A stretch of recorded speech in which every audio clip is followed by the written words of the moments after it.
ఎలా చేయాలో దేవుడే మరి తెలియజేశాడు. అమ్మ ఒక కాలం వచ్చుతున్నది అనగా పాత నిబంధన ఆరాధన ఎలా చేసేవారు? ప్రపంచంలో యూదులు ఎక్కడున్నప్పటికీ కూడా కనీసం సంవత్సరములకు 3 మార్లు ఎక్కడికి వెళ్ళేవారు? యెరూషలేము వెళ్ళేవారు. యెరూషలేము ఆరాధనా స్థలం. నిజమైనటువంటి దేవుడు, వారిని విమోచించినటువంటి విమోచకుడు, వారి యాత్రా జీవితంలో వారికి తోడుగా ఉండి వారిని నడిపించినటువంటి దేవుడు, ఆ వాగ్దాన భూములు ఉచితంగానే వారికి అనుగ్రహించినటువంటి ఆ లోకరక్షకుడైనటువంటి నిజమైనటువంటి దేవుడైనటువంటి యెహోవాను యూదులు ఎన్నిసార్లు ఆరాధించేవారు? అనగా నిత్యము ఆరాధన చేస్తూ ఉండేవారు. మరి ప్రత్యేకంగా యెరూషలేమునకు వచ్చి సంవత్సరంలోపు కనీసము 3 సార్లు వారు వచ్చి ఆరాధన చేసేవారు. అనగా ఆరాధన కేంద్రం ఒక్కటే. అప్పుడు వేరొక చోట ఆరాధన చేయకూడదు. దేవుడు బయలుపరిచినటువంటి స్థలం, దేవుడు తన యొక్క నామాన్ని ఉంచినటువంటి స్థలం. కాబట్టి ఆ ఒక్క స్థలానికి యెరూషలేములో ఉన్నటువంటి ఆ దేవాలయంలోనికి యూదులందరూ యాత్రలు చేసేవారు. యాత్రలు చేసి అక్కడ దేవుని ఆరాధన చేసేవారు. అంత మాత్రమే కాకుండా అక్కడ దహన బలి అనేది నిత్యము కొనసాగుతూనే ఉంటుంది, ఉదయము సాయంకాలం. కాబట్టి ఆరాధన అనేది ఒక దినం కాదు, నిత్యము దినదినము ఆరాధన చేస్తూనే ఉండాలి. అది పాత నిబంధన క్రమం. ఈ ఆరాధన అనేటువంటి ఈ యొక్క విషయాన్ని మొదటిగా ఎవరికి బయలుపరిచాడు? సమరయ స్త్రీ రక్షింపబడిన తర్వాత ప్రభు ఎవరో ఆయన మెస్సియాని ఆమె విశ్వసించిన తర్వాత ఆమెకు ఆరాధనకు వచ్చినటువంటి విషయం తెలియజేశాడు. ఆమె ఎవరు? ఒక సమరయ స్త్రీ. ఆమె సమరయ స్త్రీ. ప్రభు అంటూ అన్నాడు, మీరు ఆరాధన చేస్తూ ఉన్నారు, కానీ మీ ఆరాధన ఎలాంటిది? మీకు తెలియని ఆరాధన. ఈ లోకం ఇప్పుడు కూడా మనం చూస్తూ ఉన్నాం. ఆరాధన అంటూ ఉన్నారు, దేవుడు అంటూ ఉన్నారు, దేవుడు కానిటువంటి వారికి అంత మాత్రమే కదా ఆరాధన అంటూ ఉన్నారు. అది మరి దేవుడి వాక్యంలో వ్రాయబడినటువంటి ఆరాధనకు వ్యతిరేకమైనటువంటి విరుద్ధమైనటువంటి ఆరాధన. అనగా వారికి తెలియని ఆరాధన, తెలియని దేవుడు. దేవుడు ఎవరో తెలియదు, ఆరాధన అంటే ఏమిటో తెలియదు, ఎవరు ఆరాధించాలో తెలియదు, ఎలా ఆరాధించాలో తెలియదు, ఎప్పుడు ఆరాధించాలో తెలియదు. కాబట్టి అది తెలియని ఆరాధన. అమ్మా మీరేం చేస్తున్నారు? తెలియని ఆరాధన.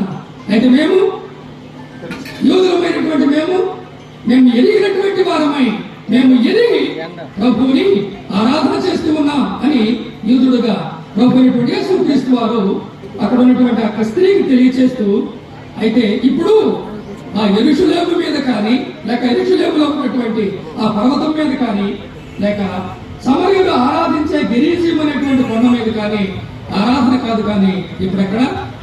కాబట్టి ఎక్కడ స్థానిక సంఘం అనేది ఏర్పాటు చేయబడుతుందో స్థలం మారింది,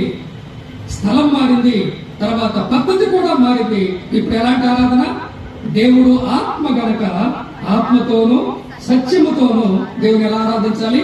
యథార్థముగా, అనగా వాక్యాన్ని ఆధారంగా చేసుకుని, దేవుడి వాక్యములో వ్రాయబడినటువంటి ఆ యొక్క లేఖనాలను ఆధారంగా చేసుకుని ఆరాధన చేయాలి అనేటువంటి మాటను ప్రభు అయినటువంటి యేసుక్రీస్తు వారు మొదటిగా ఆ సమరయ స్త్రీకి చెప్పినటువంటి మాటలు మనం గమనించాలి.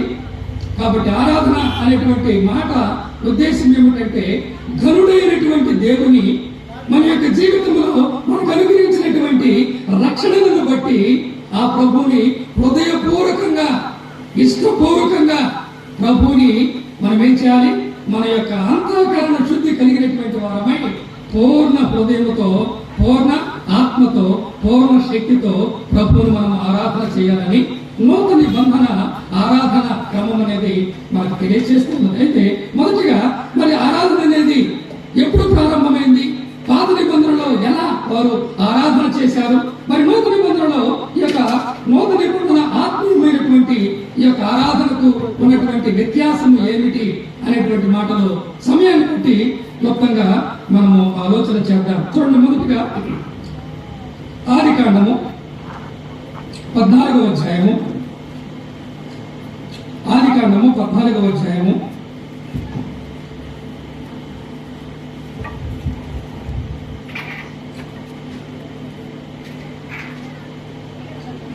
18వ వచనం నుండి 23వ వచనం వరకు చదువుకుందాం. ఆదికాండము 14వ అధ్యాయము 18వ వచనం నుండి 23వ వచనం వరకు చదువుకుందాం. మరియు షాలేము రాజైన మెల్కీసెదెకు రొట్టెను ద్రాక్షారసము తీసుకుని వచ్చాను. అతడు సర్వోన్నతులకు దేవునికి యాజకుడు. సర్వోన్నతుడైన దేవునికి యాజకుడు. అప్పుడు అతడు అబ్రహామును ఆశీర్వదించి ఆకాశమునకు భూమికి సృష్టికర్తయును సర్వోన్నతుడునైన దేవుని వలన అబ్రహాము ఆశీర్వదించబడును గాక అనియు నీ శత్రువులను నీ చేతికి అప్పగించిన సర్వోన్నతులకు దేవుడు స్తుతింపబడును గాక అనియు చెప్పాను. అప్పుడు అతడు అన్నిటిలో ఇతనికి 10వ వంతు ఇచ్చాను. గమనించాలండి, మొదటిగా ఆరాధనను కూర్చున్నటువంటి పటం అంటారు, ఆరాధన కూర్చున్నటువంటి ఛాయ అంటారు, ఆరాధన కూర్చున్నటువంటి ఒక ముంగుర్తు అంటారు. అది ఎక్కడ బయలుపరచబడిందంటే అబ్రహాములకు మొట్టమొదటిసారిగా తాను 5 రాజులను జయించి ఆయన తిరిగి వస్తూ ఉన్నప్పుడు ఆ యొక్క అబ్రహామును జయశాలిగా వస్తూ ఉన్నటువంటి అబ్రహామును ఎదుర్కొన్నటువంటి మెల్కీసెదెకు ద్వారా ఆరాధన అంటే ఏమిటో ఇక్కడ ప్రత్యేకంగా పాత నిబంధనలో ఆరాధనకు సంబంధించినటువంటి ఆ సూచనలు అంటారు, ఆరాధనకు సంబంధించినటువంటి ఆ యొక్క విషయాలు అక్కడ బయలుపరచబడ్డాయి. ఎవరి మెల్కీసెదెకు అంటే అతడు తన యొక్క పేరును బట్టి సెదకంటేనేమో అతడు మరి సమాధానమునకు రాజు, అతడు సమాధానమునకు రాజు. మెల్కీ అంటేనేమో అతడు నీతికి రాజు. గమనించండి, మెల్కీసెదెకు గురించి మనకి ఇక్కడే రాయబడింది. ఆదికాండం 14వ అధ్యాయంలో రాయబడింది, 110వ కీర్తనలో రాయబడింది. ఆ తర్వాత మనకి హెబ్రీ పత్రిక 7వ అధ్యాయం నుండి మెల్కీసెదెకు గురించి రాయబడింది. ఎవరి మెల్కీసెదెకు అంటే అతడు రాజు, అదే సమయంలో యాజకుడు కూడా. గమనించాలండి, మెల్కీసెదెకు ఎవరంటే అతడు రాజు, అతడు యాజకుడు కూడా. అతడు ఎవరికి రాజు, అతడు ఎవరికి యాజకుడు అనేటువంటి విషయాన్ని కనుక మనం ఇక్కడ గమనించినట్లయితే అక్కడ రాయబడినటువంటి ఆ యొక్క మాటను మీరు చూడండి. 18వ వచనంలో షాలేము రాజైన మెల్కీసెదెకు, షాలేము అనేటువంటి ప్రాంతములకు రాజు అయినటువంటి ఈ యొక్క మెల్కీసెదెకు అబ్రహామును ఎదుర్కొంటూ ఉన్నాడు. ఎలా వస్తూ ఉన్నాడో చూడండి. షాలేము రాజైన మెల్కీసెదెకు రొట్టెను ద్రాక్షారసమును తీసుకొని వచ్చి, గమనించాలండి, మొట్టమొదటిసారిగా ప్రభు అయినటువంటి యేసుక్రీస్తు వారు నూతన నిబంధన ఆరాధనా క్రమాన్ని తన శిష్యులకు మరి బోధిస్తూ తెలియచేస్తూ వారికి అప్పగించినటువంటి ఆ రొట్టె, ఆ రసము, దాని యొక్క భావం అనేది నూతన నిబంధనలో మనకు అర్థమైంది. కానీ నూతన నిబంధనలో మనకు అది దేవుడు బయలుపరిచాడు. కానీ మరుగుగా దాని యొక్క ఛాయను దేవుడు మొట్టమొదటిసారిగా ఎలా బయలుపరిచాడు? మెల్కీసెదెకు ద్వారా ఈ యొక్క విషయాన్ని బయలుపరచాడు. అందుకే రొట్టె రసము అనేటువంటి పదము మొట్టమొదటిసారిగా పరిశుద్ధ గ్రంథంలో వ్రాయబడినటువంటిది ఇక్కడే.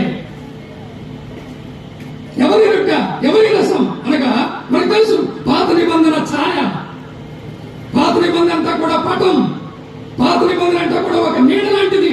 కానీ దాని యొక్క నెరవేర్పు, దాని యొక్క నిజ స్వరూపం ప్రభు అయినటువంటి యేసుక్రీస్తు వారిలో నెరవేరింది అనేటువంటి విషయాన్ని మనం ఎరుగుతాము. మొట్టమొదటిసారిగా అనగా ప్రభు యొక్క శరీరాన్ని గురించి, ప్రభు యొక్క రక్తాన్ని గురించి, ఆయన యొక్క బలియాగాన్ని గురించి మొట్టమొదటిసారిగా దేవుడు మెల్కీసెదెకు ద్వారా అబ్రహాములకు ఈ యొక్క విషయాన్ని తెలియజేశాడు. అంత మాత్రమే కాదు, ఈ మెల్కీసెదెకు కూడా ప్రభు అయినటువంటి యేసుక్రీస్తుకు ముంగుర్తుగా ఉన్నాడు అనేటువంటి విషయం కూడా మనం ఎరుగుతాము.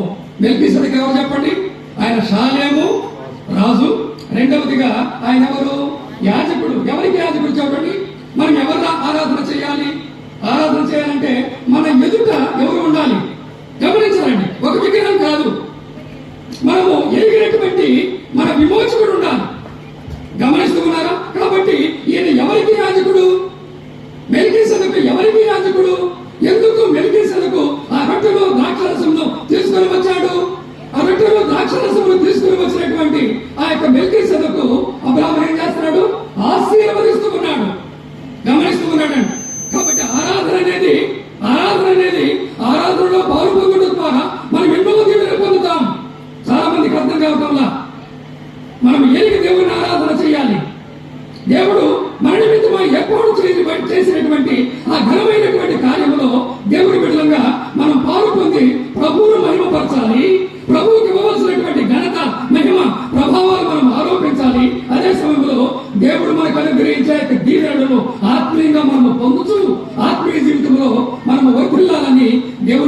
మనకు సెలవిస్తున్నది. కాబట్టి షాలేమునకు రాజు మెల్కీసెదెకు కంటే. రెండవది ఎవరికి యాజకుడు, ఎవరికి యాజకుడు అక్కడ రాయబడినటువంటి ఆ మాట మనం చూసినట్లయితే ఎవరికి యాజకుడు 19లో చూడండి, మనం చూసాం. అది గమనించండి, సర్వోన్నతుడకు దేవుడు. గమనించాలి, సర్వోన్నతుడు అంటే అర్థం ఏంటి? ఆయన కంటే ఉన్నతమైనటువంటి వేరొక దేవుడు కానీ వేరొక వ్యక్తి కానీ లేనే. మనం ఎవరిని ఆరాధన చేయాలి చెప్పండి? సర్వోన్నతుడైనటువంటి దేవుని, సర్వోన్నతుడైనటువంటి దేవుని యాజకుడిగా అక్కడ మనకు మెల్కీసెదెకు కనబడుతూ ఉన్నాడు. కాబట్టి ఆ మెల్కీసెదెకు అనేటువంటి వ్యక్తి అతడు రాజు. అదే సమయంలో ఆ యాజకుడు ఇప్పుడు అబ్రహామునకు ఆయన కనబడి అబ్రహామును ఆశీర్వదిస్తూ ఉన్నాడు. ఆ గొప్ప శోధన నుండి అబ్రహామును తప్పిస్తూ ఉన్నాడు. అంత మాత్రమే కాదండి, ఆరాధనలో ఏమి చెయ్యాలో కూడా అక్కడ రాయబడి ఉంది. అబ్రహాం ఏం చేశాడు? అనగా తనను దీవించగా, తనను ఆశీర్వదించగా, రాబోయే ప్రమాదం నుండి, రాబోయే శోధన నుండి ఆ మెల్కీసెదెకు తనను తప్పించగా అబ్రహాం ఏం చేశాడు చెప్పండి? అబ్రహాము 10వ వంతు అనేటువంటి మాట అక్కడ ఉంది చూడండి. కాబట్టి ఇవన్నీ కూడా మొట్టమొదటిసారిగా పరిశుద్ధ గ్రంథంలో రాయబడిన పదాలు. మెల్కీసెదెకు అనేటువంటి మాట మొట్టమొదటిసారిగా కనబడుతూ ఉన్నది. సర్వోన్నతుడైనటువంటి దేవుడు అనేటువంటి మాట మొట్టమొదటిసారిగా కనబడుతూ ఉన్నది. తర్వాత అక్కడ మనం చూసినట్లయితే ఆ రొట్టె ద్రాక్షారసం అనేటువంటి ఆ మాటలు కూడా మనకి మొట్టమొదటిసారిగా కనబడుతూ ఉన్నాయి. అంత మాత్రమే కాదు, అబ్రహాం ఏం చేశాడు చూడండి. అబ్రహాం ఏం చేశాడు? సర్వోన్నతుడకు దేవుడు స్తుతింపబడును గాక అని చెప్పాను. అప్పుడు అతడు అన్నిటిలో అతనికి 10వ వంతు ఇచ్చాడు. కాబట్టి పాత నిబంధన ఆరాధనలో ఆరాధన బట్టి ఇవ్వటం, మన హృదయ అర్పణలు ఇవ్వటం మాత్రమే కాదండి, మన హృదయ అర్పణలు ఇవ్వటం మాత్రమే కాదు. దేవునికి మనము ఏం చేయాలట? దేవుడు మనల్ని ఎంతగా ఆశీర్వదించాడో, దేవుడు మనల్ని ఎంతగా మరి దీవించాడో, దేవుడు మనకి ఏమైతే అనుగ్రహించాడో వాటన్నిటినీ, అనగా మనకు దేవుడు అనుగ్రహించినటువంటి ఆ యొక్క ప్రేరణను బట్టి ఆయనకు మనం ఏం చేయాలి? మనము ఇవ్వాలి. ఆరాధనలో మనం ఏం చేయాలి? కానుకలు ఇవ్వాలి, కానుకలు ఇవ్వాలి. నూతన నిబంధనలో 10వ వంతు అనేటువంటి మాట లేదు, కానీ వర్ధిల్లని కొలది, సామర్థ్యము కొలది మనం ఇచ్చేవారుగా ఉండాలని మొట్టమొదటిసారిగా ఆరాధన గురించినటువంటి విషయము ఇక్కడ మనం గమనిస్తూ ఉన్నాం. మొదటిగా ఎవరిని ఆరాధన చేయాలి? సర్వోన్నతుడైనటువంటి దేవుడు. అంత మాత్రమే కాదు, ఎవరి సర్వోన్నతుడైనటువంటి దేవుడు? కాబట్టి ఆయన ఒక్కడే సర్వోన్నతుడైనటువంటి దేవుడు, ఒక్కడే సర్వోన్నతమైనటువంటి స్థలములలో నివసించుతూ ఉన్నటువంటి జీవాధిపతి అయినటువంటి దేవుడు ఒక్కడే. అక్కడ మరొక విషయం కూడా అక్కడ రాయబడింది. ఎవరిని ఆరాధించాలి అంటే అక్కడ మనం చూస్తూ ఉన్నాము, ఆయన ఎవరంటే సృష్టికర్త అయినటువంటి దేవుడు. ఏమి సృజించాడు? ఆకాశమును, భూమిని, అందులో ఉన్నటువంటి సమస్తమును సృజించినటువంటి సృష్టికర్త అయినటువంటి దేవుని, సర్వోన్నతుడైనటువంటి దేవుని మనం ఆరాధన చేయాలి. కాబట్టి ఉదయకాలం మనం జ్ఞాపకం చేసుకుంటూ ఉన్నాం, మన దేవుని మనం ఎందుకు ఆరాధన చేయాలి చెప్పండి? మనల్ని సృజించినటువంటి సృష్టికర్త గనుక. అందుకే సృష్టికర్తగా దేవుని ఆరాధన చేయాలి. మొదటిగా ఈ యొక్క విషయాన్ని మనము ఆలోచన చేద్దాం. ఆయన సర్వోన్నతమైనటువంటి దేవుడు, అనగా మన జీవితంలో మనకి ఎన్నో మేలు జరిగించినటువంటి వాడు, ఎన్నో ఉపకారములు జరిగించినటువంటి వాడు. కాబట్టి ఆ దేవుడు మనం ఏం చేయాలి? విరిగి నలిగినటువంటి మనస్సుతో, విరిగి నలిగినటువంటి హృదయముతో దేవుడిని ఆరాధించాలి అనేటువంటి మాటలు మనకు కీర్తనలో అనేకమైనటువంటి పర్యాయాలు మనం ఆ యొక్క మాటలు చూడగలం. మొదటిగా మనం ఎవరిని ఆరాధన చేయాలంటే సజీవుడైనటువంటి దేవుని, అంత మాత్రమే కాకుండా సర్వోన్నతుడైనటువంటి దేవుని, మనల్ని సృజించినటువంటి, అంత మాత్రమే కాకుండా సమస్తమును తన యొక్క మాట చేతనే సృజించినటువంటి సృష్టికర్త అయినటువంటి దేవునిని మనము ఆరాధన చేయాలి. మనం ఆరాధన చేయాలి అనేటువంటి మాట పరిశుద్ధ గ్రంథంలో మనం చూస్తూ ఉన్నాం. తర్వాత చూడండి, సర్వోన్నతుడైనటువంటి దేవుడు, సమస్తమును సృజించినటువంటి సృష్టికర్త అయినటువంటి యొక్క దేవుని మనము సృజించాలి, మనము ఆరాధన చేయాలి. చూడండి, కీర్తనలో 2వ కీర్తన. ఆరాధన అనగానే ఆరాధనలో మనం చూసినట్లయితే ఆరాధనలో ఆ యొక్క ఆరాధనకు ఉన్నటువంటి ఆ మాటకు ఉన్నటువంటి అర్థం ఏమిటంటే, ఘనుడైనటువంటి దేవుని ఎదుట మనం ఏం చేయాలి? సాగిలపడాలి. దానిని మొక్కటం కూడా అంటాం, తెలుగులో ఆ పదాలు కూడా భయపడ్డాయి. అనగా సజీవుడైనటువంటి దేవుని ఎదుట మనము సాష్టాంగపడాలి. ఆయన సన్నిధిలో మనం ఏం చేయాలి? మనము మొక్కాలి. అంత మాత్రమే కాకుండా ఆయన నామాన్ని, మధురమైనటువంటి ఆ యొక్క నామాన్ని, మనల్ని విమోచించినటువంటి పరిశుద్ధమైనటువంటి ఆ నామాన్ని, ఆ ప్రభువుని మనం ఏం చేయాలంట? ముద్దు పెట్టుకోవాలండి. ఆరాధన అంటే అది. గమనిస్తున్నారా? ఆరాధన అంటే ఆ ప్రభువుని మనం ముద్దు పెట్టుకోవాలి. అనగా మనకి ఆయన చూపినటువంటి ఆ యొక్క ప్రేమను మనకు గుర్తు చేసుకొని మన హృదయంలో ఉన్నటువంటి కృతజ్ఞత ఆ రీతిగా పెరుగుకోవాలి. చూడండి, కీర్తన 2వ కీర్తనలో మనం చూసినట్లయితే 2వ కీర్తన, మెస్సయా కీర్తనలో ఆరాధన గురించినటువంటి ఆ యొక్క మాటను మనము చూడగలము. కీర్తన 2వ కీర్తన 12వ వచనం చదువుకుందాం. ఇది మెస్సయా కీర్తన అంటారు. కీర్తన 2వ అధ్యాయం 2వ కీర్తన 12వ వచనము. ఆయన కోపము త్వరగా రగులుకొనును. ఆయన కోపము త్వరగా రగులుకొనును. దేవుని కోపం ఉందా లేదా? అనగా దేవుడు పాపాన్ని ద్వేషిస్తాడు. పాపానికి రావాల్సినటువంటి న్యాయమైన శిక్ష విధిస్తాడు. ఎలా విధిస్తాడు? కోపం. ఎందుకంటే అన్యమైనటువంటి రాజులు ఉన్నారే, ఈ లోకంలో ప్రభుని నమ్మనటువంటి వారు ఉన్నారే, విచ్చలవిడిగా తమిష్టానుసారంగా జీవిస్తూ ఉంటే దేవుడు చూచి చూడనట్లుగా మౌనంగా ఉంటాడా? ఒక కాలం ఉన్నది, ఒక సమయం ఉన్నది, ప్రచండమైనటువంటి ఆయన యొక్క కోపము వారి మీద రగలనై ఉన్నది. ప్రచండమైనటువంటి దేవుని యొక్క ఉగ్రత వారి మీద పడనై ఉన్నది. ఆ ఉగ్రత నుండి తప్పించబడాలని ప్రజలు ఆయన వైపు తిరగాలి. దేవుని బిడ్డలుగా ఒకప్పుడు మనం ఉగ్రత పాత్రులమే. ఎఫ్సీ పత్రిక 2వ అధ్యాయంలో రాయబడినటువంటి మాట, మనం ఎవరము? ఒకప్పుడు ఉగ్రతా పాత్రులం, ఉగ్రతా పిల్లలం. ఎందుకు? సాతాను అనుసరించిన వారం, సాతాను చేత మోసపరచబడినటువంటి వారం, అన్యులం, అవిధేయులం, అక్రమం చేయించుకున్నటువంటి వారం, దేవునికి దూరస్తులం, నిర్దేవులం, నిరీక్షణ లేనటువంటి వారం. కానీ ఆయన వైపు తిరుగుతును బట్టి, ఆయన విశ్వాసం ఉంచడం ద్వారా ఆయన కృపను మన ఎడల పాలించి మన మీద ఉన్నటువంటి ఉగ్రత, మన మీద ఉన్నటువంటి శిక్ష దేవుడు మన మీద నుండి తొలగించాడని అందరూ బట్టి మనం ప్రభువుని ఆరాధన చేస్తున్నాం. కాబట్టి ఇక్కడ ఏమిటి? దేవుడి కోపం లేదా? ప్రేమ స్వరూపి, కృప చూపించడంలో ఐశ్వర్యవంతుడు అనుమానమే లేదు.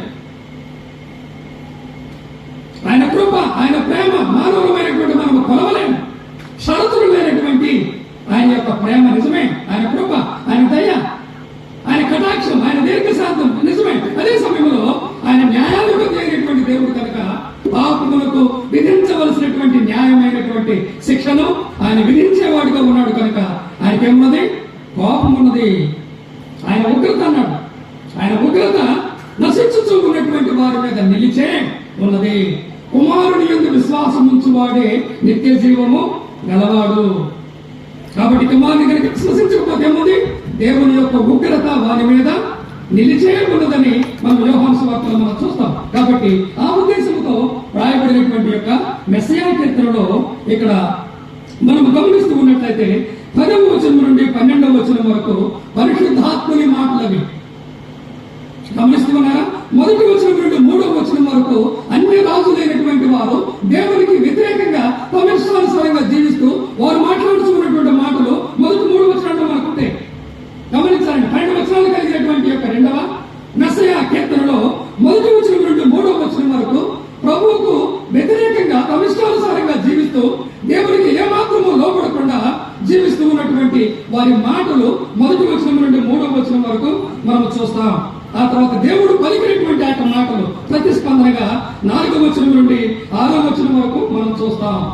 ఆ తర్వాత కుమారుడైనటువంటి ప్రభు అయినటువంటి యేసుక్రీస్తు వారు పలికినటువంటి మాటలు 7వ వచనం నుండి 9వ వచనం వరకు మనం చూస్తాం. చివరిగా పరిశుద్ధాత్ముడు పలికినటువంటి మాటలు 10వ వచనం నుండి 12వ వచనం వరకు మనం చూస్తాం. ఇక్కడ మనం చూసినట్లయితే 12వ వచనంలో ఆయన కోపము త్వరగా రగులుకొనును కుమారుని. ఇది ఆరాధన. మనం ఆరాధనలో ప్రతి ఆదివారము సంఘంగా మనం కూడి వచ్చి ఆ యొక్క రొట్టె రసంలో మనం పాలు పొందుతామే. గమనించాలండి, ఆరాధన వేరు, రొట్టె రసంలో పాలు పొందటం వేరు.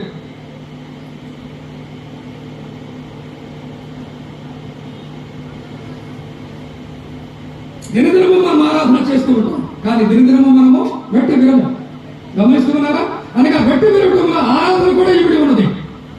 ఈ మాట గమనించాలి. Breaking of bread is different. Worship is different. కాబట్టి సంఘముగా మనమందరము కూడి ప్రతి ప్రభువు దినాన రొట్టె విరుస్తామే. ఆ రొట్టె విరుపుల ఆరాధన కూడా ఉన్నది. కానీ ఈ 7 రోజులు లేక ప్రతి దినము లేక అనుక్షణము ప్రభుని మనం ఆరాధన చేస్తూనే ఉంటాం. ఈ ఆరాధన వేరు. గమనిస్తున్నారా? ప్రభు ఏమై ఉన్నాడో అందును బట్టి, ఆయన మనకు చేస్తూ ఉన్నటువంటి మేలును బట్టి అనునిత్యం దినదినము ప్రభుని మనం ఆరాధన చేస్తూనే ఉంటాం. అర్థమవుతుందా? అయితే సంఘముగా రక్షింపబడినటువంటి దేవుడి బిడ్డలమైనటువంటి మనము ప్రభు ఇచ్చినటువంటి కట్టడ మేరకు ప్రతి ప్రభువు దినాన ప్రతి ఆదివారమున మనం ఏం చేస్తాం? రొట్టె విరుస్తామే. దానిలో ఆరాధన ఉన్నది. అయితే ఇది ప్రత్యేకమైనటువంటి రొట్టె విరిచే కోరిక. అప్పుడు మనం ఏం చేస్తున్నాం చెప్పండి? మన యొక్క హృదయ అర్పణలు ప్రభు తర్పిస్తూ ఉంటాం. అందుకే కీర్తన ద్వారా ప్రభువును స్తుతిస్తూ ఉంటాం. ఆయన మనకి ఇచ్చినటువంటి ఆ యొక్క వాక్యాన్ని మనం జ్ఞాపకం చేసుకుని ఆ ప్రభువును కనపరుస్తూ ఉంటాం. శిలువను కూర్చున్నటువంటి ధ్యానం, ఆయన ఎందుకు మరణించాడు, ఆయన ఎందుకు తిరిగి లేచాడు, తద్వారా మనం పొందినటువంటి ఆ యొక్క మేలేమిటి, వాటన్నిటినీ కూడా స్తుతుల ద్వారా ప్రభుని ఆరాధన చేస్తాం. అంత మాత్రమే కాకుండా ప్రభు యొక్క శరీరం మనకు సాదృశ్యముగా ఉన్నటువంటి ఆ రొట్టె అది ప్రభువే నేర్పించాడు.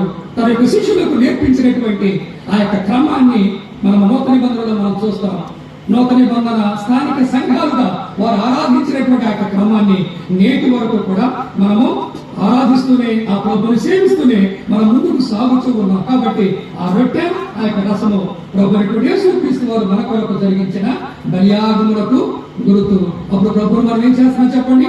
ఆయన ఆరాధిస్తూ ఉన్నాం, ఆయన స్తుతిస్తూ ఉన్నాం, ఆయన మహిమపరుస్తూ ఉన్నాం, ఆయన ఘనపరుస్తూ ఉన్నాం. అంత మాత్రమే కాదు, ఆ ప్రభుని మనం ఏం చేస్తున్నాం? ముద్దు పెట్టుకొలుచు ఉన్నాం.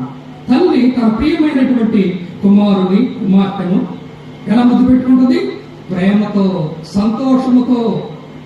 సంతోషముతో ఏ రీతిగా వారు ముద్దు పెట్టుకుంటారు. అంతకంటే నిర్ణయమైనటువంటి ఆత్మీయమైనటువంటి ఆరాధన ఇక్కడ మనం చూస్తూ ఉన్నాము. ఆదికాండంలో మనం సర్వోన్నతుడైనటువంటి దేవుని ఆరాధన చేయాలి. ఆయన సృష్టికర్త అయినటువంటి దేవుడు కనుక ఆయన ఆరాధన చేయాలి. ఆరాధన చేయడం ద్వారా ఏ రీతిగా మెల్కీసెదెకు అబ్రహామును ఆశీర్వదించాడో, అబ్రహాము తను ఆశీర్వదించినటువంటి ఆ మెల్కీసెదెకు 10వ వంతు ఏ రీతిగా ఇచ్చాడో, అనగా ఛాయగా ఉన్నటువంటి ఆరాధన పాత నిబంధనలో నూతన నిబంధన విషయాలన్నీ కూడా ఎలా ఉన్నాయి? ఛాయగా లేక మరుగ్గా ఉన్నాయి. వాటి యొక్క వెలుగు, వాటి యొక్క సంపూర్ణత మనకి నూతన నిబంధనలో ప్రత్యక్షమైనట్లుగా ఆ విషయాలు మనం వెలుగుదాము. మరలా చదువుదాం మాట చూడండి. 2వ కీర్తన 12వ వచనంలో, ఆయన కోపము త్వరగా రగులుకొనును, కుమారుని ముద్దు పెట్టుకుని లేని ఎడల ఆయన కోపించును. అప్పుడు మీరు త్రోవ తప్పి నశించెదరు, ఆయన ఆశ్రయించువారు ధన్యులు అనేటువంటి మాటలో ఇక్కడ మనం చూస్తున్నాం. ఒకటి, సృష్టికర్తగా మన దేవుని మనం ఆరాధన చేయాలి. రెండవది, ఆయన సర్వోన్నతులైనటువంటి దేవుడు కనుక ఆయనను మనము ఆరాధన చేయాలి. మనం నూతన నిబంధన భాషలోనికి మనం వచ్చినట్లయితే, తన రక్తం ఇచ్చి మనలను కొన్నాడు కనుక, తన రక్తము చేత పాపులైనటువంటి మనలను పరిశుద్ధులుగా చేశాడు కనుక, చేయడం మాత్రమే కాకుండా మనల్ని రక్షించి స్థానిక సంఘములో మనల్ని చేర్చాడు కనుక. గమనించాలండి, ఆరాధన నా ఇంట్లో నేను చేసుకుంటానంటే అది వాక్యానుసారం కాదు. ఆరాధన ఇష్టం వచ్చినట్టు చేస్తానంటే అది ఆరాధన కాదు. అది దేవుని ఘనపరచడం కాదండి. దేవుని వాక్యంలో ఆరాధన కూర్చున్నటువంటి విషయాలు బహుస్పష్టంగా రాయబడ్డాయి. ఎప్పుడు ఆరాధన చేయాలి? సంఘముగా మీరు కూడి వచ్చేటువంటి మాట మనం చూస్తాం. సంఘముగా కూడి వచ్చి, అనగా ఆయన రక్తం వచ్చేంత కడుగబడినటువంటి సంఘం భూలోకంలో ఆయన శరీరం. కాబట్టి శరీరముగా మనమందరము కలిసి ప్రభు మనకు అనుగ్రహించినటువంటి ఆ రక్షణను బట్టి ప్రభువును మనం ఏం చేస్తాం? మనమందరము కూడి వచ్చి ప్రభు దినాన అనగా ప్రతి ప్రభు దినాన లేక ప్రతి ఆదివారమున మనము పెట్టి వినవాలి అనేటువంటి మాటలు మనకు నూతన నిబంధనలో రాయబడినటువంటి విషయాలు మనం వెలుగుదాము. తర్వాత చూడండి, ఎవరిని ఆరాధన చేయాలి? మరికొన్ని విషయాలు మనం చూద్దాం. ఆరాధనకు సంబంధించి పాత నిబంధనలో ఉన్నటువంటి ఆ మరుగుగా ఉన్నటువంటి ఆరాధన క్రమం, అయితే నూతన నిబంధనలో ప్రత్యక్షపరచబడినటువంటి ఆత్మీయమైనటువంటి ఆరాధన, దాని యొక్క ఉద్దేశాన్ని సమయాన్ని బట్టి మనం ఆలోచన చేద్దాం. మత్తయి సువార్త చూడండి. మత్తయి సువార్త 4వ అధ్యాయము. మత్తయి సువార్త 4వ అధ్యాయము 10వ వచనంలో ప్రభువైనటువంటి యేసుక్రీస్తు వారిని సాతానుడు శోధిస్తూ ఉన్నప్పుడు సాతాను ఏమంటాడు? యేసు ప్రభువునే తనను పూజించమని కోరుతూ ఉన్నాడు. ఇప్పుడు లోకంలో జరుగుతుంది ఏంటంటే విగ్రహారాధన అంటే ఏమిటి? నిజమైన దేవుని ఎరుగకుండా లోకంలో ఉన్నటువంటి వారందరూ కూడా ఎవరిని ఆరాధన చేస్తున్నారు చెప్పండి? సాతానుని గమనిస్తూ ఉన్నారా? రకరకాలైనటువంటి రూపాలు, రకరకాలైనటువంటి ఆకారాలు, రకరకాలైనటువంటి పద్ధతులతో నిజమైనటువంటి సజీవుడైనటువంటి దేవుని వదలి, సృష్టికర్త అయినటువంటి దేవుని వదలి తాము ఎవరు పూజిస్తున్నారు? అనగా సాతానుడు పూజిస్తున్నారు. ఈ లోకములో తాము మలుచుకున్నటువంటి వాటికి వారు పూజ చేస్తూ ఉన్నారు.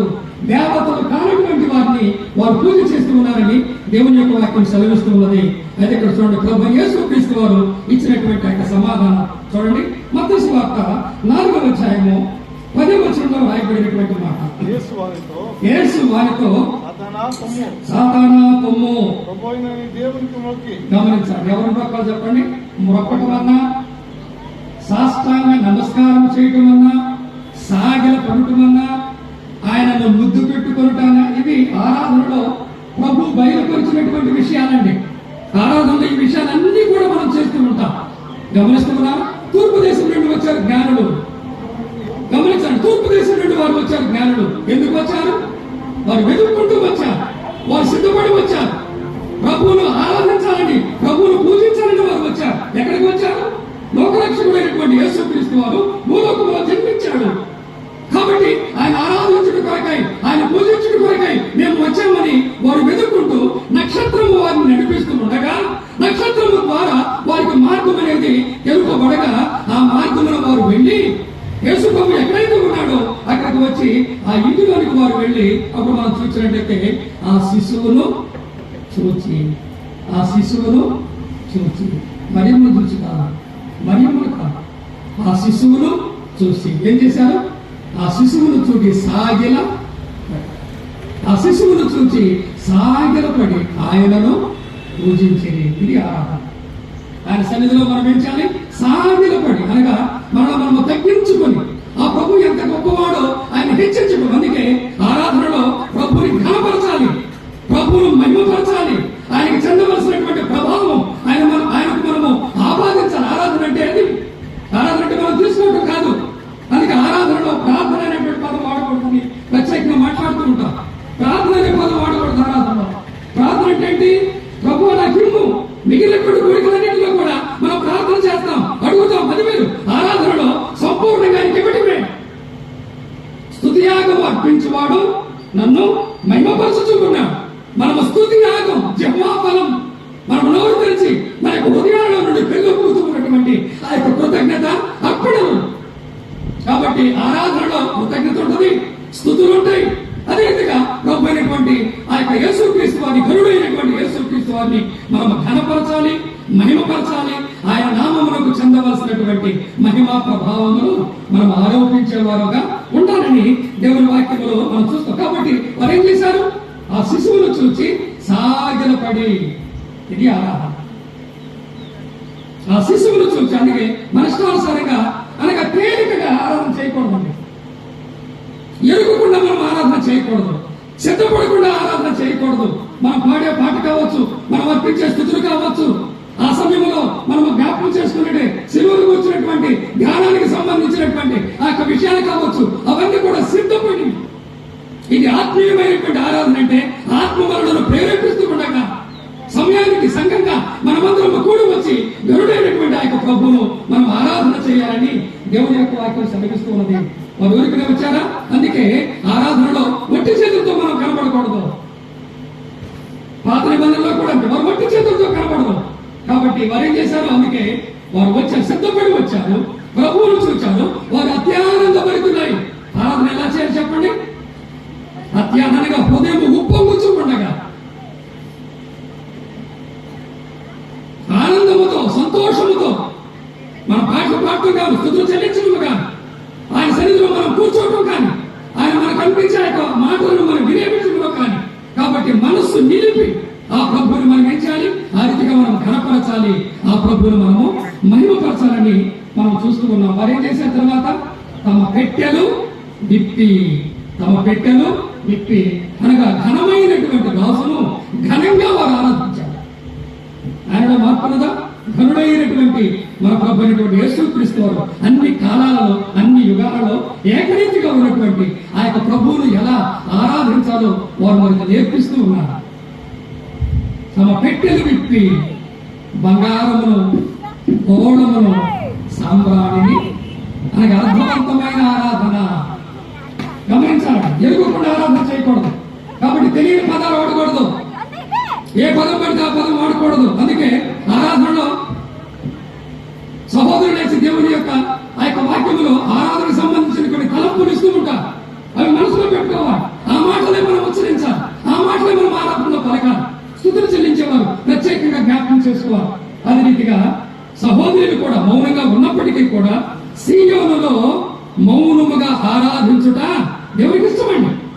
సీయోనులో మౌనముగా ఉండుట, ఆయన ఆరాధించుట అనేటువంటి మాట కీర్తనలో మనం చూస్తున్నాం. కాబట్టి ఆవిడనడం ద్వారా అనగా ఏకీభవిస్తూ ఉండాలి. మీ హృదయాలలో ప్రభువును ఆ రీతిగా స్తుతిస్తూ ఉండాలి. మౌనంగా సహోదరులు ఆరాధన చేస్తూ ఉంటారు.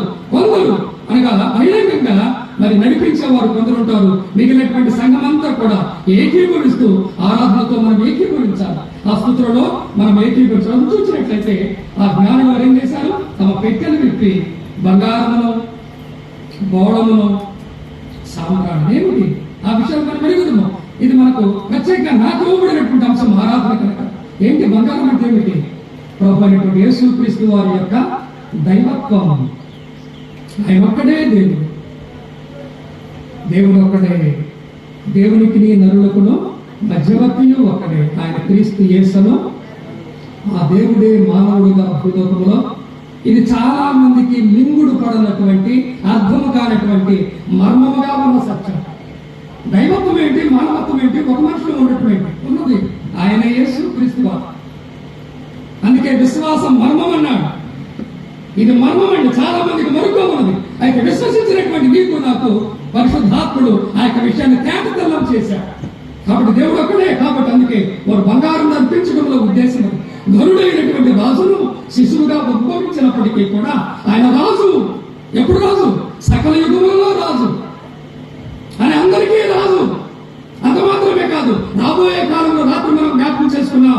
ఆ విశ్రాంతి కాలంలో ప్రపంచ పునర్జననమందు ప్రభువైనటువంటి యేసుక్రీస్తు వారు ప్రపంచాన్ని అంతటిని కూడా పరిపాలించే ఆ రాజు అని వారు అప్పుడే ఆ విషయాన్ని గుర్తు చేసుకొని అందుకే బంగారాన్ని ప్రభువుకు కానుకగా సమర్పించారు. రెండోది సాంబ్రాణి.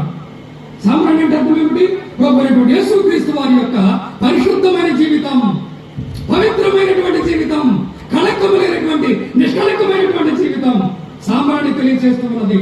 అందుకే తండ్రి ఈయన నా ప్రియ కుమారుడు, ఈయన యందు నేను ఆనందించుతూ ఉన్నానని తండ్రి పలికినటువంటి సాక్ష్యం అక్కడ మనం చూస్తున్నాం. పాపము ఎరిగినటువంటి పరిశుద్ధుడైనటువంటి దేవుడు మన కొరకు ఏ రీతిగా పాపముగా చేయబడ్డాడు ఈ విషయాలు తెలియదు. కానీ ఈనాడు ఆ విషయాలు మనకు బయలుపరిచాడు కనుక మనం అర్పించే బంగారం ఏమిటి, మనం అర్పించే సాంబ్రాణి ఏమిటి గమనిస్తూ ఉన్నారా? మరొక వస్తువు కూడా ఉన్నది. అదేమిటి చెప్పండి? బోళం అనగా ప్రభు అయినటువంటి యేసుక్రీస్తు వారి యొక్క శ్రమలు, ఆయన యొక్క మరణం, మన యొక్క ఉగ్రతను ఏదైనా ప్రభు అయినటువంటి యేసుక్రీస్తు వారు సిలువలో అనుభవించదై ఉన్నాడు. ఆ యొక్క విషయాలను వారు ముందుగానే జ్ఞాపకం చేస్తున్నారు. అందుకని ఆరాధన ఈ మూడు విషయాలు ప్రత్యేకంగా మనము జ్ఞాపకం చేస్తాం. ఆయన రాజుని, బంగారం, రెండు ఆయన పవిత్రుడు పరిశుద్ధుడు, మన నిమిత్తమే పాపముగా చేయబడ్డాడు. పాపము ఎరుగని ఆయన మన కోసము పాపముగా చేయబడ్డాడు. మన తరపున మనకు బదులుగా కల్వరిలో మరణించినటువంటి ప్రభు యేసుక్రీస్తు వారిని మనము జ్ఞాపకం చేసుకోవాలి. సాంబ్రాణి బోళము ఏంటి? ఆయన మన కొరకు శ్రమ అనుభవించారు. మన మీద పడవలసినటువంటి ఉగ్రత అంతా, శిక్ష అంతా, శ్రమ అంతా మన పక్షముగా అనుభవించినటువంటి ఆ యొక్క ప్రభువును మరి జ్ఞాపకం చేసుకుని ఆరాధన చేసినటువంటి రీతిగా నూతన నిబంధనలో అదే సంగతులను మనం జ్ఞాపకం చేసుకుని ప్రభువును మనము ఆరాధన చేయాలని దేవుని యొక్క వాక్యం సెలవిస్తూ ఉన్నది. గమనించాలండి, ఈ ఆరాధన ఎవరు చేయాలి? గమనించండి, ఆరాధన ఎవరు చేయాలి? ఆయనను ఎరిగిన వారు, ఆయన ఎవరో తెలిసినటువంటి వారు.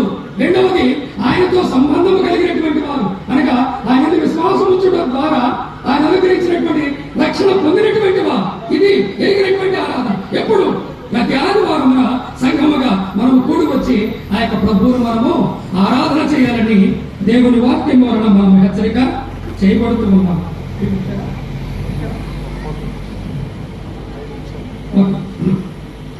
చూడండి, కాబట్టి మొదటిగా సృష్టికర్త అయినటువంటి దేవుని మనం ఆరాధన చేయాలి, సర్వోన్నతుడైనటువంటి దేవుని మనం ఆరాధన చేయాలని మనము ఆదికాండము 14వ అధ్యాయంలో వ్రాయబడినటువంటి లేఖనాల ఆధారంగా మనము చూడగలిగాం.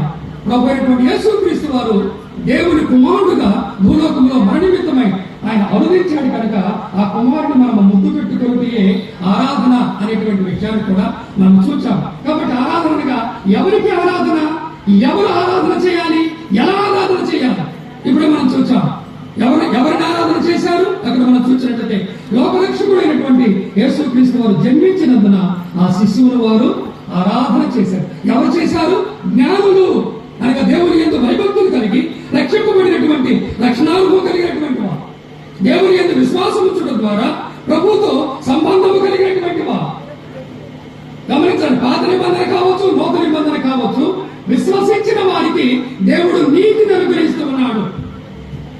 అబ్రహాము దేవుని నమ్మెను, అది అతనికి నీతిగా ఎంచబడిను అనేటువంటి మాటను ఆధారంగా చేసుకుని వారు రక్షింపబడిన వారు, వారు నీతిమంతులుగా తెచ్చబడినటువంటి వారు, వారు దేవుని ఎరిగినటువంటి వారు. కాబట్టి ఎరిగిన ఆరాధన వారు చేశారు. కాబట్టి వారు ఏమర్పించారు అక్కడ మనం చూసినట్లయితే బంగారము, సాంబ్రాణి, గోళమును అర్పించి ఘనుడైనటువంటి రాజును ఘనంగా వారు ఆరాధించి వారు తమ యొక్క దేశానికి వెళ్ళినట్లుగా మనం చూస్తూ ఉన్నాం. చూడండి, ఈ లోకంలో జరుగుతూ ఉన్నటువంటి ఆరాధన, ఆ సమరయ స్త్రీతో ప్రభు పలికినటువంటి ఆ మాటను జ్ఞాపకం చేసుకున్నట్లయితే మీకు తెలియని ఆరాధన, అనగా దేవుడు ఎవరో తెలియదు, ఎలా ఆరాధన చేయాలో తెలియదు. కాబట్టి ఆ విషయాలు ఎరుగకుండానే ఆరాధన చేయాలి అని, ఎందుకు ఒక మనిషి ఆరాధన చేయాలి అనేటువంటి తపన మనిషి హృదయంలో ఉంటుంది చెప్పండి. వారు రక్షింపబడినటువంటి వారి అవిశ్వాసులే ఎందుకు ఆరాధన చేయాలి అనేటువంటి తపన వారిలో ఉంటుందంటే గమనించాలంట. సృష్టిలో దేవుని యొక్క పోలిక మానవుడే కలిగి ఉన్నాడు. గమనించాలి, తన స్వరూపమందు తన పోలిక చొప్పున. అందుకే సృష్టిలో ఆరాధన చేసేది మనిషినే, జంతువులకు, పక్షులకు, వేరే ఆ జీవరాశులకు లేదండి. అది వాటికి ఆత్మ లేదు. కాబట్టి ఆత్మ నీకు నాకు ఇచ్చాడు. అందుకే మానవుడికి దేవుని ఆరాధించాలి అనేటువంటి ఆశ తనలో ఉన్నటువంటి ఆత్మను బట్టి అయితే ఆ ఆత్మ అనేది వారిలో అనగా మసిగొట్టినట్లుగా లేక వెలిగించకుండా అది మరుగున ఉన్నది. కానీ అయితే రక్షింపబడినటువంటి మనకు దేవుడు ఏం చేశాడు? మనల్ని వెలిగించాడు, మన ఆత్మను వెలిగించాడు. నరుని ఆత్మ యెహోవా పెట్టిన దీపం అన్నాడు. అందుకు మనిషికి దేవుని గురించి తెలుసుకోవాలి అనే తపన, అన్వేషణ. కాబట్టి ఎక్కడికొడుకో వెళ్తారు, ఏదేదో చేస్తారు. కానీ నిజమైనటువంటి దేవుని యొద్దకు వారు రానందు వలన వారు జరిగించే అదంతా కూడా వ్యర్థము, నిష్ప్రయోజనమని దేవుని యొక్క వాక్యం సెలవిస్తుంది. చూడండి, రోమపత్రిక మొదటి అధ్యాయము, రోమపత్రిక మొదటి అధ్యాయము 21 నుండి చదవాలి. 21 నుంచి 23 వరకు. మరియు వారు ఎవరు వారు అంటే అవిశ్వాసులైనటువంటి వారు, దేవుని ఎరుగని అన్య జనాంగాన్ని గురించి వ్రాయబడిన మాటలండి. మరియు వారు అనగా దేవుడు ఎవరో తెలియదా? సృష్టికర్త ఎవరో తెలియదా? గమనిస్తున్నాను కనుక దేవుడి గురించినటువంటి సంగతి దేవుడు ప్రతి మానవునికి రకరకాలుగా నానా విధాలుగా తెలియజేస్తున్నాడు. పగటికి పగలు బోధ చేస్తున్నట్ట, రాత్రికి రాత్రి కూడా బోధ చేస్తూనే ఉన్నది. కానీ వారు ఎరిగి ఉండి అక్కడ మనం చూసినట్లయితే మరియు వారు దేవుడిని ఎరిగియు అది ఆయనను దేవునిగా మహిమపరచలేదు, కృతజ్ఞతాస్తుతులు చెల్లింపనలేదు, తమ వాదముల యందు వ్యర్థులై తమిష్టానుసారంగా ఆరాధన చేస్తూ ఉన్నారు. ఆ తర్వాత చదవాలి. కారణం ఏంటి చెప్పండి? వారికి ఉన్నటువంటి అవివేకము లేక అజ్ఞానము. నిజమైనటువంటి దేవుడు ఎవరో తెలుసుకోలేనటువంటి అవివేకము అజ్ఞానం ఎవరు కలిగజేశాడు? ఈ యుగ సంబంధమైన దేవుడు. వారి మనోనేత్రములకు గురుడితం, అందువల్ల అంధకారంలో ఉన్నారు, చీకటిలో ఉన్నారు, ఎటు వెళ్తున్నారో తెలియదు, ఏం చేస్తున్నారో తెలియదు. కాబట్టి వారి యొక్క అవివేక హృదయము అంధకారమైన, వారి అవివేక హృదయము అంధకారమైన, తాము జ్ఞానులమని చెప్పుకొనొచ్చు దేవుని దృష్టిలో బుద్ధిహీనులైన వారు అక్షయకుడకు దేవుని గమనిస్తున్నారా? సర్వోన్నతుడైనటువంటి దేవుడు, సృష్టికర్త అయినటువంటి దేవుడు, జీవాధిపతి అయినటువంటి దేవుడు ఉన్నాడు అనేటువంటి విషయము వారు ఎరిగి ఉన్నప్పటికీ కూడా ఆ దేవుడు ఎవరు? అక్షయుడు. మన దేవుడు ఎవరు చెప్పండి? అక్షయుడు. అందుకే నిన్ను నన్ను ఆ అక్షయమైనటువంటి ఆయన యొక్క రాజ్యానికి మనలను వారసులుగా చేసి అక్షయమైనటువంటి ఆ యొక్క స్వాస్థ్యాన్ని పరలోకంలో మన కొరకు ప్రభు ఏం చేస్తున్నాడు? భద్రపరుస్తూ ఉన్నాడు. ఇక్కడ చూడండి, అక్షయుడు దేవుని మహిమను అదే ఈ లోకంలో వారు పూజించేవన్నీ కూడా ఎలాంటివట? క్షయం అంటే నశించేవి. అక్షయుడకు దేవుని మహిమను వాళ్ళు ఏం చేశారు? క్షయమగు మనుష్యుల యొక్క, అది కొంత మనుషుల్ని దేవుళ్ళని భావిస్తారు, వారికి పూజ చేస్తారు. పొరపాటును కూడా ఒక మనిషిని దేవునితో సమానముగా ఎన్నడూ ఎంచకూడదు. గమనించాలి ఈ విషయాన్ని. ఒక మనిషిని దేవుడితో సమానంగా మనం ఎంచకూడదు. ఎంత గొప్ప ప్రసంగికుడైనా, ఎంత గొప్ప బోధకుడైనా, ఎంత గొప్ప పరిచారకుడైనా గమనించాలండి. క్రైస్తవుల్లో కూడా కొన్నిసార్లు ఇలాంటి విగ్రహాలు కనబడతాయి. మనిషిని దేవుడితో సమానంగా హెచ్చించకూడదు, అది పాపం, అది దేవుడికి హేయకరమైనటువంటి విషయం, అది అన్ని చేస్తూ ఉన్నటువంటి వ్యర్థమైనటువంటి విషయమని ఇక్కడ మనం చూస్తూ ఉన్నాము. క్షయమగు మనుషుల యొక్కయు దేవుని మహిమను, క్షయమగు మనుషుల యొక్కయు పక్షుల యొక్కయు చతుష్పాద జంతువుల యొక్కయు పురుగుల యొక్కయు ప్రతిమా స్వరూపముగా వారు మార్చారు అనేటువంటి మాటను ఇక్కడ మనం చూస్తూ ఉన్నాం.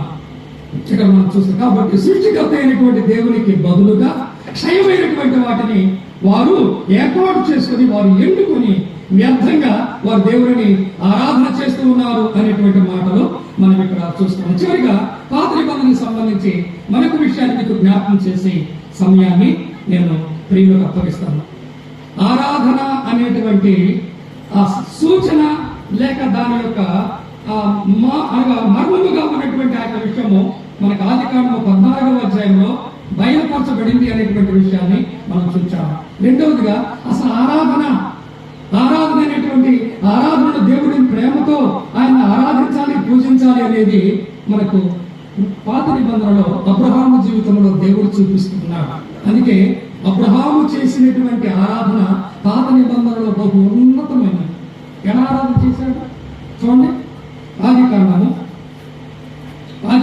22వ అధ్యాయము, ఆదికాండము 22వ అధ్యాయము 5వ వచనం. ఆదికాండము 22వ అధ్యాయము 5వ వచనం. తన పనివారితో మీరు గాడిదతో ఇక్కడనే ఉండుడి,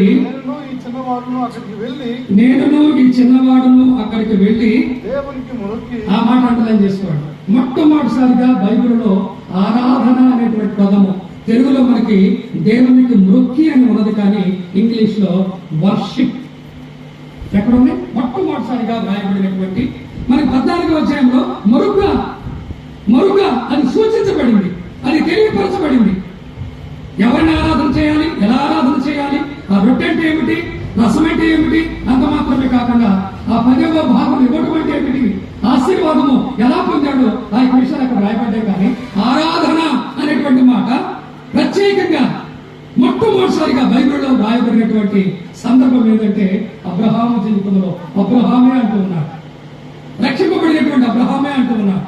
ఏ సందర్భం ఇది? తన ఏకైక కుమారుడు, తన వాగ్దాన పుత్రుడు యవన కాలంలో ఉన్నటువంటి ఇస్సాకును బలిగా అర్పించమని దేవుడు కోరగా ఏమాత్రమూ సందేహించకుండా, ఏమాత్రమూ అనుమానించకుండా, ఏమాత్రము తను ఆలస్యము చేయకుండా, తడవు చేయకుండా ఆరాధన ఇవన్నీ మనం పాటించాలండి.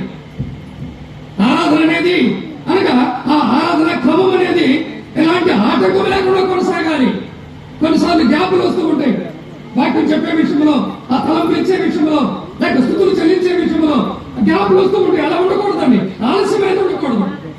ఇక్కడ మనం చూస్తూ ఉన్నాము, ఏమాత్రమో ఆలస్యము చేయకుండా, ఏమాత్రమో తడవు చేయకుండా, ఏమాత్రమో దేవుని మాటల గురించి సందేహించకుండా, అవిశ్వాసము కలిగి తాను ఉండకుండా, తన భార్యతో కూడా ఈ యొక్క విషయాన్ని తాను పంచుకోకుండా ఏం చేశాడు? సిద్ధపడి దేవుడు ఎవరినైతే కోరాడు తన ఏకైక కుమారుని వెంట పెట్టుకున్నాడు. ఎవరు ఆరాధన చేయాలి? తను అబ్రహాము ఆరాధన చేయాలి. అదే రీతిగా తన కుమారుడైన ఇస్సాకు ఎక్కడ చేయాలి? ఆ యొక్క పర్వతం మీదకి వెళ్ళమన్నాడు దేవుడు. కాబట్టి ఆ పర్వతం మీదకి ప్రయాణమై వెళుతూ అక్కడ గాడిదను తనతో ఉన్నటువంటి ఆ యొక్క పరివారాన్ని అక్కడ క్రింద ఉంచి అంటూ ఉన్నాడు. వారితో ఒక మాట అంటూ ఉన్నాడు.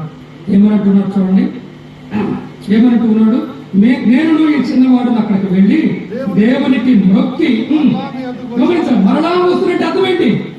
తన కుమారుని బలిగా అర్పించినా కానీ దేవుడు మరలా ఇస్తాడు అనేటువంటి విశ్వాసం, నిరీక్షణకు ఆధారం లేనప్పుడు నిరీక్షణ కలిగి నమ్మాడండి అబ్రహాము. చాలా గొప్ప విశ్వాసం. అనగా ఆత్మీయ జీవితంలో అబ్రహాము బహు ఉన్నతమైనటువంటి స్థితికి ఎదిగినటువంటి స్థితి. ఆ స్థితిలో ప్రభుని ఆరాధిస్తున్నాడు. ఆరాధన అంటే ఇవ్వటం, ఏమిస్తున్నాడు? ఎంతో ఆస్తి ఉన్నది, ఎంతమంది పరివారం ఉన్నారు, వాటిని అర్పించడం వల్ల ఎంతో, లేక తన దగ్గర ఎన్నో లేక గొర్రెలు ఉన్నాయి, వాటిని అర్పించడం వల్ల ఎవరు అర్పిస్తున్నాడు? తాను ఎక్కువగా ప్రేమించి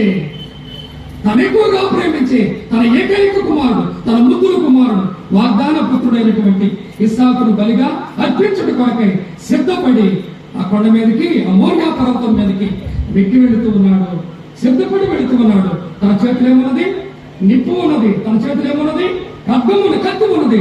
అదే రీతిగా అవసరమైనటువంటి కట్టెలను తన కుమారుడి మీద పెట్టి మోరియా పర్వతం మీదకి వెళ్ళి బలిపీఠాన్ని పేర్చి దాని మీద కట్టెలను అమర్చి తన కుమారుడైనటువంటి ఇస్సాకును బంధించి ఆ యొక్క బలిపీఠం మీద పెట్టి ఏం చేశాడు? తన యొక్క కత్తిని కూడా ఎత్తినటువంటి అబ్రహాము అతడు తన కుమారుని అర్పించినట్లే అని మనము హెబ్రీ పత్రికలో, యాకోబు పత్రికలో మనం చూస్తాం. ఇది అర్థం, ఇది ఆరాధన, ఇది ఆరాధన, ఇది పాత నిబంధన ఆరాధన. ఇందులో మనం చూసినట్లయితే ఛాయగా ఈ యొక్క విషయాలు ప్రభువైన యేసుక్రీస్తు వారిలో ఎలా నెరవేరునియో ఆ విషయాలు మనం ఎరుగుదాము. దీన్ని గురించినటువంటి నూతన నిబంధనలో రాయబడినటువంటి ఆరాధన ఏ రీతిగా ప్రత్యేకమైనది, పాత నిబంధన కంటే కూడా నూతన నిబంధన ఆరాధన ఎలా ఉన్నతమైనది, అంత మాత్రమే కాదు ఇది శాశ్వతమైనది. కాబట్టి ఇది సార్వత్రికమైనది. అలనాడు యెరూషలేమే, అలనాడు ఇశ్రాయేలే, కానీ ఈనాడు ప్రపంచమంతటా చదివి ఉన్నటువంటి స్థానిక సంఘాలలో ఉన్నటువంటి విశ్వాసులందరూ. మరొక మాట కూడా చెప్తా, ఈ లోకంలో మనుషులకు పండుగలు ఉంటాయి కానీ సంవత్సరానికి ఒకేసారి పండుగ. కానీ నీకు నాకు ప్రతి ఆదివారము పండుగ. ఆరాధన అనేది పండుగ. మన పస్కా పశువు వధింపబడెను. ఆ ప్రభుని జ్ఞాపకం చేసుకుంటూ ఉల్లసించే హృదయాలతో ప్రభుని మనం ఆరాధన చేస్తూ, అది మనకు పండుగ. ప్రతి ఆదివారము మనకు పండుగ. ఆ రీతిగా ప్రభు సన్నిధిలో మనం చేరి ప్రభువును ఘనపరుస్తాం. అంత మాత్రమే కాదు, ప్రభు మనలను ఆత్మీయంగా వర్ధిల్ల చేస్తాడు, దీవిస్తాడు. ఈ ఉద్దేశంతోనే దేవుడు నూతన నిబంధన ఆరాధన క్రమం అనేది తానే స్థాపించాడు. ఆ విషయాల్లో ప్రభు చిత్తమైతే తదుపరి క్లాసులో సమయాన్ని బట్టి మనం ఆలోచన చేద్దాం. శ్రద్ధతో దేవుని యొక్క వాక్యాన్ని విన్నటువంటి మరి మీకు అవకాశం ఇచ్చినటువంటి స్థానిక సంఘ ప్రియులకు నాకు వందనాలు తెలియజేస్తూ సమయాన్ని ప్రియులకు అప్పగిస్తున్నాను.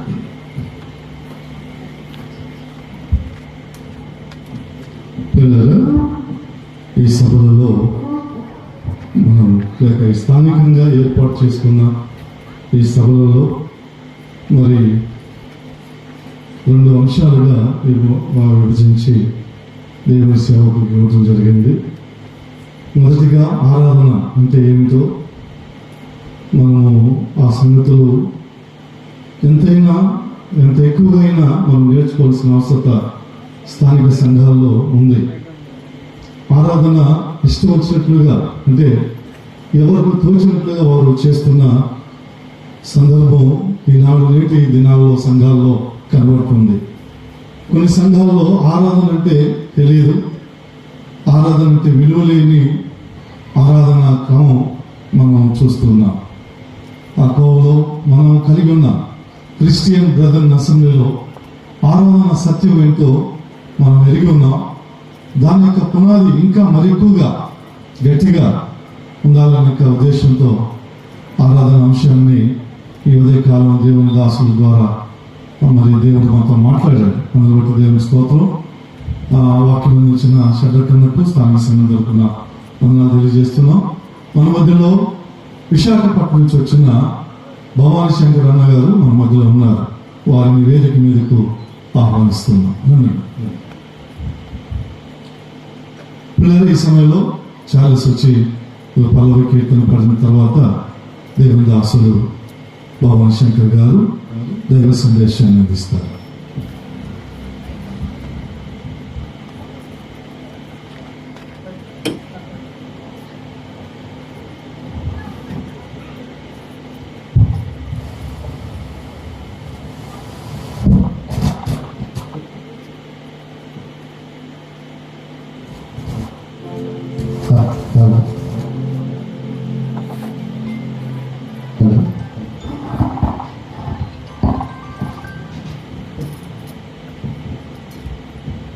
విరిగిన మనస్సు నీకు ఇష్టమైన బలియాగమును అర్పించుకుని బలియు అర్పణ కోరలు నువ్వు బలి నా దోషము కొరకే మన మీటింగ్ కొరకు ఏర్పాటు చేసుకున్న ముప్పటి సప్లిమెంట్లో మొదటి కీర్తన